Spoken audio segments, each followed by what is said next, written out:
face, I embrace debate. I don't make mistakes, I just make my case. Drop mic when I'm done. One more can I say? Not bite, turn my tongue. I don't like the taste. I'm on and I'm on and I own my opponent. I'm always in the zone, either zone out of zone, and then we could get it poppin'. Pick the topic if you watchin', skip and shine and skip and hoppin'. Took these sports and made them say, all right, undisputed.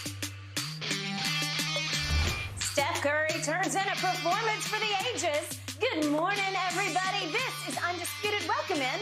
I'm Jen Hale. That's Skip Bayless and Shannon Sharp. Gentlemen, how are we today? A lot better than Memphis. A lot better than Memphis. I'd say you are, but we're going to find out just how good Steph and company are.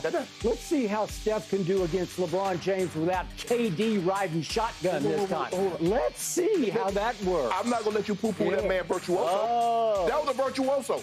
Really? Virtue. I got to get a new Big TV. V. I got to get a new Big V. Really? Big V. Okay. You got all that stuff up there in Bel Air. I don't have your widescreen. Yeah. I can't see. Well, you need to get a new TV. I do. Well, you need to come to Fox. They got like 100 Do screens. they? Okay. I should come up here. And watch the game. Yeah, you should. Guys, let's start right there this morning because, Skip, I got to tell you, some people are saying this was a Jordan-esque performance from Steph. Above. He scored 50. 50 points in the Warriors' 120-100 victory over the Kings yesterday. It is the most points ever scored in a Game 7. Curry finishes 20 of 38 from the field, 7 of 18 from 3.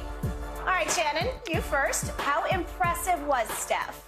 No one in the history of the NBA has ever scored 50 points in a Game 7. Is that impressive? Because I remember somebody was touting about how somebody scored 48 in the Game 7 in an OT. He didn't need OT. You remember the toenail game? Yeah. Dominique got 47. In those two performances, they came up on the short end of the stick. Now, here's what made it so impressive. Andrew Wiggins was the next highest scorer. He had 17 points on 5 of 16 shooting, 6 of 10 from the free throw line. Okay, how about the other Splash brother? He was 4 of 19, 2 of 10. And the Warriors got 18 points from their bench. So every point that they needed from Steph. He had never, ever shot the ball this many times in a ball game.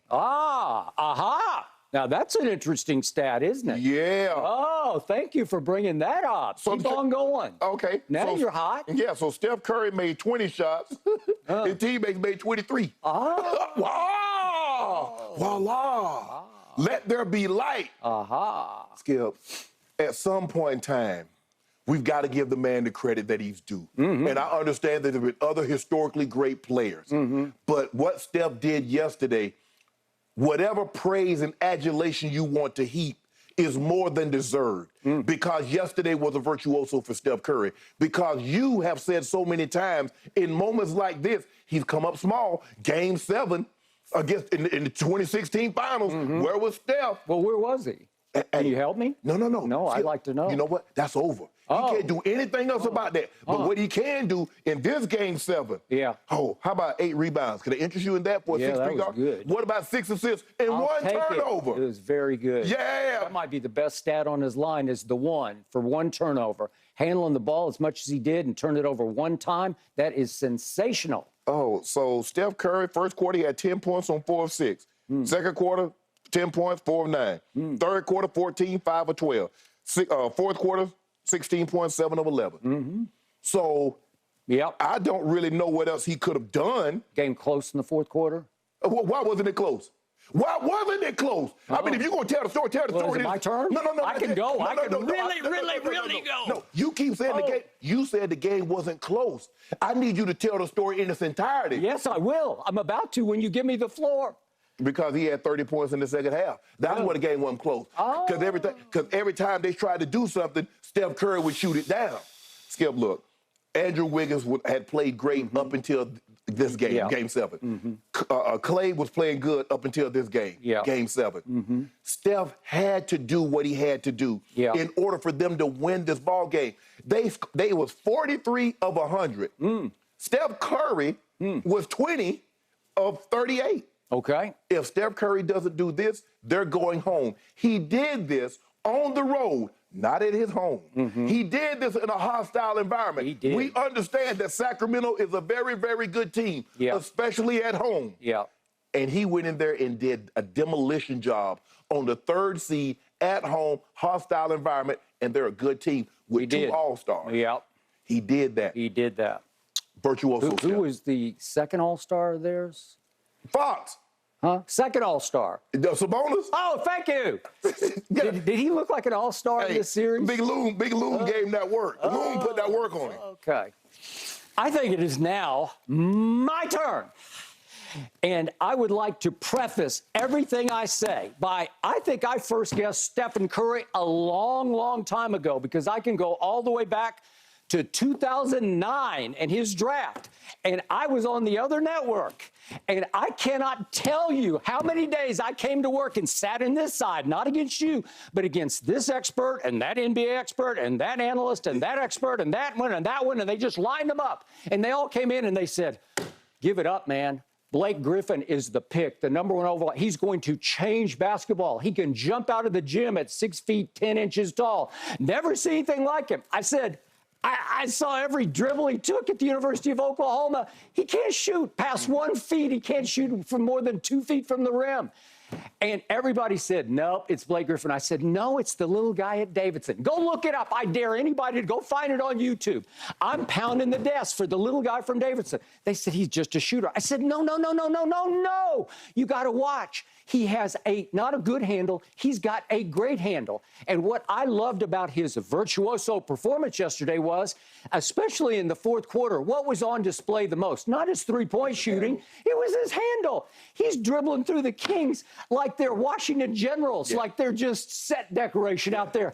They're just at a loss because they can't like Curly Neal. He did. They can't keep him from the rim. Right. It's not from 30 feet. It's from no feet. That's where he destroyed them in the 4th quarter after they basically just waved the flag and said, we give up. You are too good.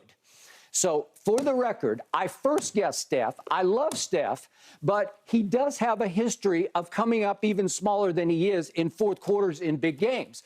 Yesterday was not one of those games because the 4th quarter was not required. Because what did we see in the 3rd quarter? Because the game was lost by the home team in the 3rd quarter. If I could bring you to, here's my 3rd quarter stats sheet. What do we see in here? We see that, wait a second. Is it possible in the 3rd quarter that Golden State got 13 offensive rebounds? Is that possible? Yeah. So checked on this, and would you believe that's the 2nd most in any playoff game since 1951? Somehow the Nuggets against the Trailblazers back in 2019 got 14 in the 4th quarter. But this is in the pivotal turnaround 3rd quarter.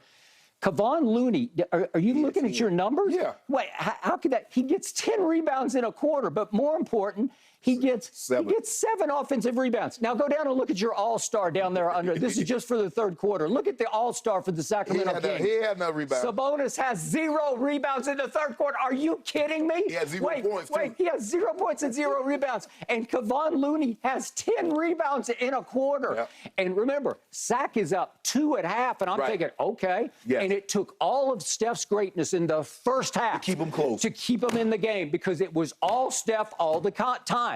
Then Steph comes out early in the 3rd quarter and he bombs a 3, and I'm saying, uh-oh, here we go. Yes. But then who joined the party? Klay Thompson, here he comes. He makes a little 13-foot fadeaway on the baseline, and then he comes right back down and hits another 3, and basically it was over right there. Right then and there, game over. And Looney had a putback with 5 minutes and 30 seconds left that put the visiting team up 9, and they wind up 10 after 3 quarters. And the 4th quarter to me was just a Steph montage. It was just a Steph parade to the basket. It was everything great about Steph against the Washington Generals, because the Sacramento Kings looked shot in the heart to me in the 4th quarter. And help me out on this. I thought Davion Mitchell, the kid from Baylor in his 2nd year, I thought in the first 4 games, he did a pretty good job on Steph Curry. I thought he at least bothered him. He could stay in front of him. He could stay down. He's built wide. He's tough. He's strong. And he is a handful on defense. What happened yesterday? Help me out. Well, I'm looking at the final box, and I'm saying, where did he go? Well, he played 8 minutes yesterday because that kid, Terrence Davis, all of a sudden he caught somehow Mike Brown's eye in Game 6, really Game 5 and 6, right. and he started playing him like crazy. And Steph said, seriously? Steph kept looking at him like, seriously? It got so bad in the fourth quarter. Steph was playing with his mouth guard out. Right. Usually it hangs out between, before free throws. He is dribbling the ball up the floor with his mouth guard hanging out because he's saying, Terrence Davis, are you serious?